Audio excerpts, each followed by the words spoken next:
parang masisira na ang iyong utak dahil hindi mo maalala ang lecture of your teacher yesterday about sampling? I got you. Ang video na ito ay para sa'yo.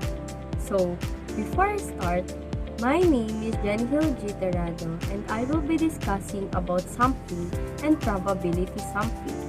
So, let me define with you what is sampling.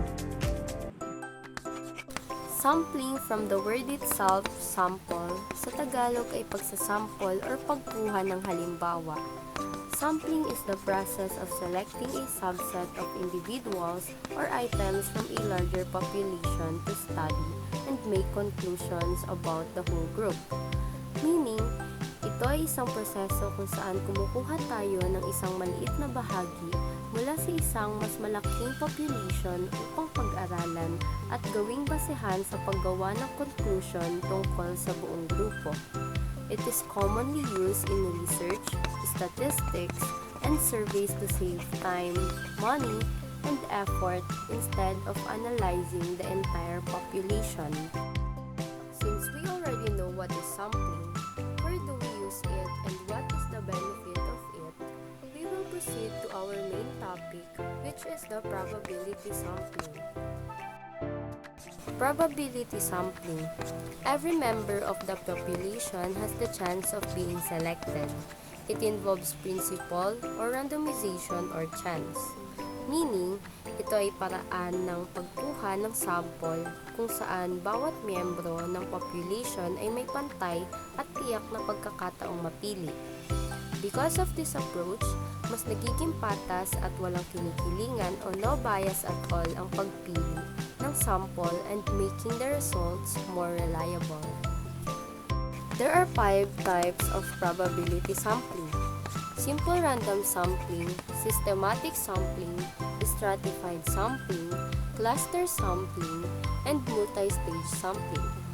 Let me define with you what is those, and I will give examples for us to understand it better. Simple random sampling is a type of probability sampling in which the researcher randomly selects a subset of participants from a population. From the word itself, random, meaning every member of the population has an equal chance of being chosen, so lahat ng mga miyembro ng population ay may pantay na chance na mapili sa pamamagitan ng random na pamamaraan tulad ng lottery or random number generator. But best example is fishbowl method. I have here a video clip example where Rainier buys street food. He doesn't care kung ano ang makukuha o matutusok because kakainin niya rin naman ito. To explain it further, the street food is the population and the different kind of street food is the sample. Nag-randomly select or tusok lang siya because it's the same food. So meaning, every kind of street food is being selected randomly without being biased. Systematic sampling, a probability sampling method where researchers select members of the population at a regular interval. For example, by selecting every third person on a list of the population. I have here example where 10 person is the population and I will select every third person on my list. So person 3, 6, and 9 are my samples who were selected because they are the people in the third person on my list. Stratified sampling. Researchers divide subjects into subgroups called strata based on characteristics, meaning hinahati muna ang isang population sa mga subgroup o kategorya o sa madaling salita, pinapaliit ang isang population by grouping them based on their different characteristics. Halimbawa, ayon sa edad o kasarian.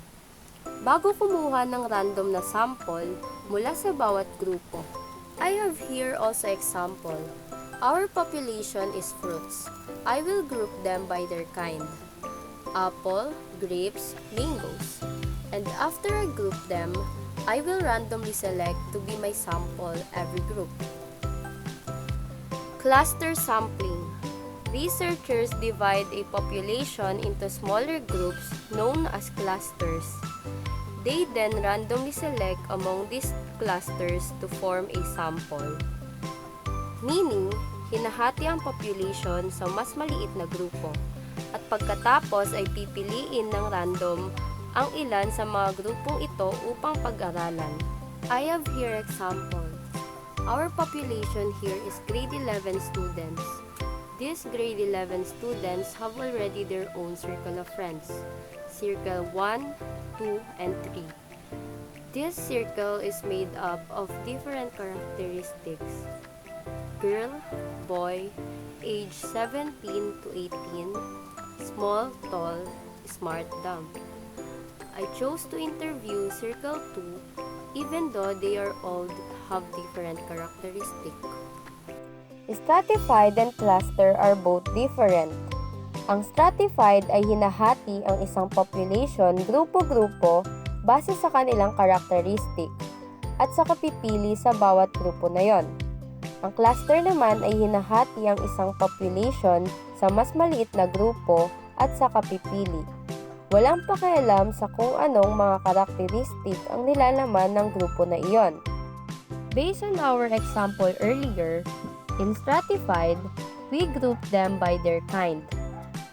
Group of apple, mango, and grapes, and then I select randomly every group, while in cluster, we group them and selected them as a whole group. Simply to say, in stratified, we group them by their characteristics, then randomly select every group, while cluster, we group them and select them as a group or whole group. Multi-stage sampling is a complex form of cluster sampling where sampling is done in multiple stages instead of selecting all individuals from chosen clusters. Meaning, ang pagpili ng sample ay ginagawa sa maraming hakbang o antas. From the word itself, multi, ibig sabihin marami. Stage, hakbang. So, pag pinagsama, multi-stage, maraming hakbang. For example, stage 1, hinahati ang populasyon sa malalaking pangkat o clusters at ilan sa mga ito ay pipiliin ng random. Example na paaralan. Stage 2, sa loob ng napiling mga cluster, pipiliin naman ng random ang mas maliliit na subgroup. Example ay hinati sa bawat antas, grade 11 and 12.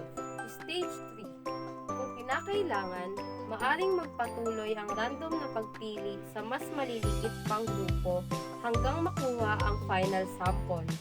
Example ay hinati ang grade 11 and 12 bawat section. Hinati ang bawat section as a circle of friends. Now, I will teach you how to use the Sloven's formula. Sloven's formula is n equals n over 1 plus n e squared. So now, let's apply our formula. I have here example. Our n is equal to 680 and e is 5%. Let us substitute it. N equals to 680 over 1 plus 680 times 5% or 0.05 squared. 0.05 squared is equals to 0.0025.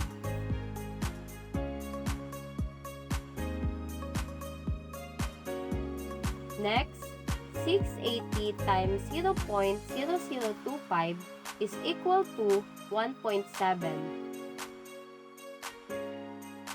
1.7 plus 1 is equals to 2.7.